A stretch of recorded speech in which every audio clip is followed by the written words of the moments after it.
Dans cette section, je vais vous montrer comment ajouter une barre de cookies sur votre boutique e-commerce. Vous le savez, c'est les petites barres ou les pop-up qu'on voit sur les différents sites quand on va sur internet qui nous demandent d'accepter les cookies. Et bien, même si c'est embêtant pour nous en tant que visiteurs, c'est important de l'ajouter sur votre boutique parce que dans certains pays, c'est obligatoire. Par exemple, la France. Donc si vous êtes en France, il n'y a pas de question à se poser, c'est obligatoire d'ajouter cette barre de cookies sur votre boutique. Et si vous n'êtes pas en France et que vous ne savez pas si vous avez besoin d'avoir une barre de cookies ou non, dans ce cas-là, vous pouvez faire une petite recherche sur internet et vous pouvez aussi aller voir les gros sites dans votre pays. S'ils ont une barre de cookies, c'est obligatoire. Et s'ils en ont pas, c'est que vous n'en avez sûrement pas besoin non plus. Donc c'est parti, je vous montre comment ajouter cette barre de cookies sur votre boutique. Donc là, je suis dans mon dashboard et pour faire ça, on va ajouter une application. Donc pour ça, on va aller dans applications et toutes les applications. Ensuite, dans la barre de recherche, cherchez cookies et cliquez sur envoyer et activez l'application cookie notice.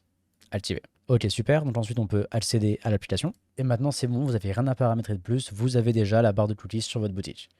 Donc je vais vous montrer ça. On va aller sur ma boutique. Hop, aller sur le site. Ouvrir dans un nouvel onglet. Ok, on va aller sur ma boutique.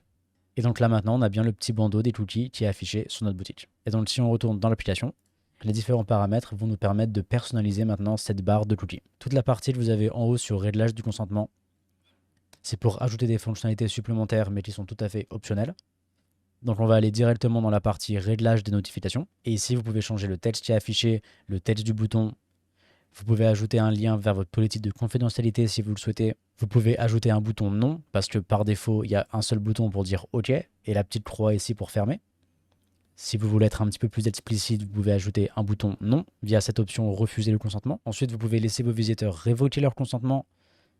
Puis vous avez d'autres options si vous voulez aller plus loin dans la personnalisation. Mais sinon, vous pouvez laisser tout ça par défaut, c'est très bien. Peut-être la seule chose que vous voudrez changer, c'est l'apparence de la barre et l'apparence des boutons que vous pouvez trouver directement ici. Vous trouverez des options pour la position, pour le style du bouton, pour les couleurs.